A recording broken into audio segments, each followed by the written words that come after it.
Picture this. A young boy, alone, afraid. His only friends, his computer, a stuffed platypus, and a box set of Sex and the City.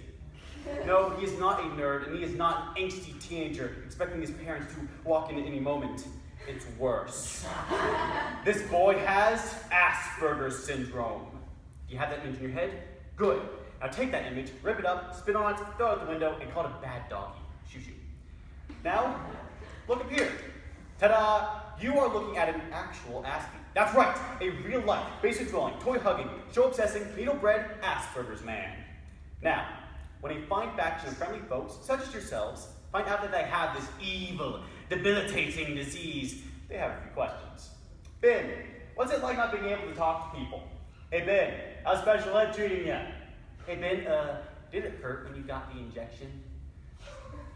Now, first off, shut up. Second, there are 3 things you need to know when talking to a person with Asperger's, such as myself. First, no, we do not look autistic. 2, no, we will not do your homework. And 3, no, we are not Aspergers. Let's start with a few startling starts of conversation. When you and your friends talk about deadly diseases that have occurred over the years, as you do, Asperger's syndrome will never fail to rear its ugly little head, because nothing fits into a conversation about smallpox and the Black Death more than the ghastly affliction of not being able to socialize with your friends. But when it comes out that one of the conversers has this thing, that is when the real questions are asked. What is it? How do you get it? What's a syndrome? But there's one response that never fails to appear. You don't look autistic. I know.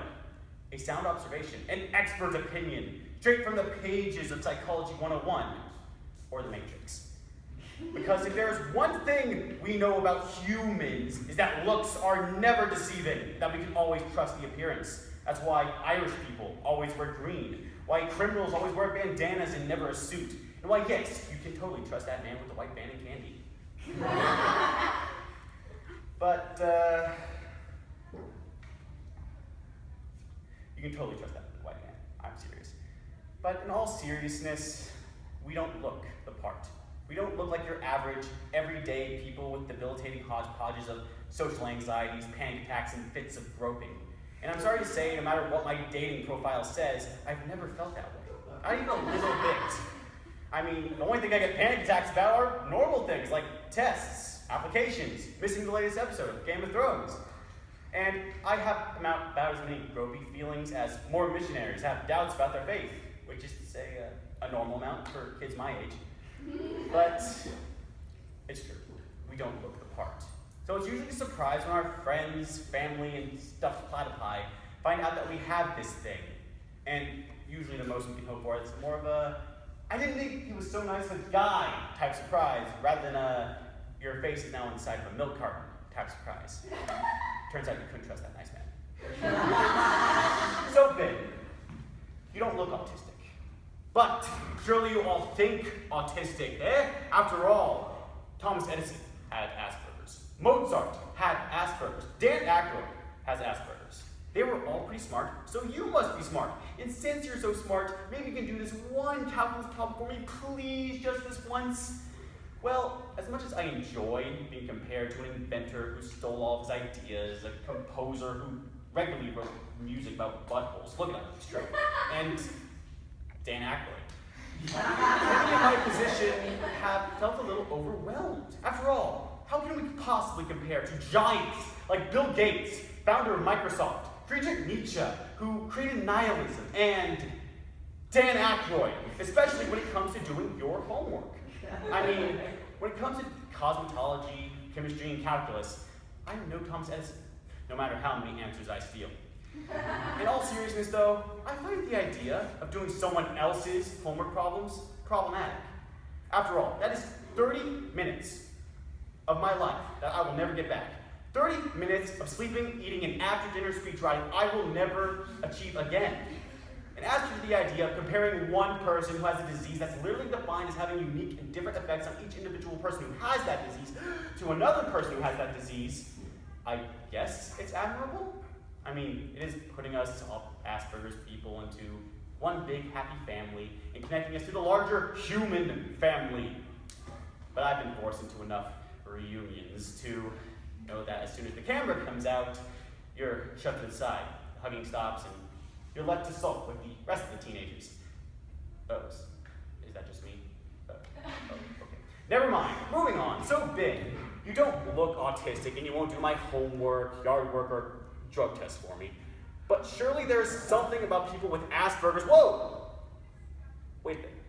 What are these Aspergers you speak of? For you see, I have heard of this affliction. I hear of it when talking to my friends, when I go to the guidance counselor, when listening to autism speak speeches, and when discussing McDonald's food quality. But sadly, the mysteries of the Asperger remain lost on me. I have a few theories, though, about what this affliction is. First, it's a terrible condition where, by eating too much fast food, your pants begin to swell to large, extra large, even Kardashian levels of size. The pants fill up with the pasty white stuff that Burger King calls food, and only this time, it's cooked internally to a crisp golden brown, and you have trouble walking. See also diarrhea. Second theory, it's a simple mispronunciation of the word Asperger's. Yes, apparently when normal people see this word, they have the overwhelming idea of mispronouncing all of the wrong syllables. Maybe they're dyslexic, mistaking what is clearly a P and an AS to a B and an ASS. Maybe they get all their information from the world from South Park. I don't know. And I can't say I blame them. Disease names are hard. There's so many difficult ones. OCD, syphilis, eyes. So hard. But you too can pronounce all disease names correctly with 3 simple steps. Step 1, look at the word. Step 2, read the word. And step 3, make terribly offensive jokes about the word to your friend so that they will eventually pronounce it like you do. Thank you, South Park. Big help. So that's 3 things you need to know when talking to a person with Asperger's syndrome. Now, a few extra tidbits before you leave. Do not touch, poke, or otherwise fondle the autistic person. We will mistake it for an attack and you will be subjected to a horrendous slap fight. Second, do not show sympathy. We will mistake it for genuine love and you will be trapped in our basements watching all 5 seasons of Breaking Bad, while upstairs you've been left for dead. And third, and foremost important, do not insult. If you insult, we will mistake it for sarcasm, and you will have made a friend. So that's what you need to know about people with Asperger's. The wonderful world of long verbal pauses, stuttering, and over-obsessive staring is open to you, as are our hearts, minds, and basements.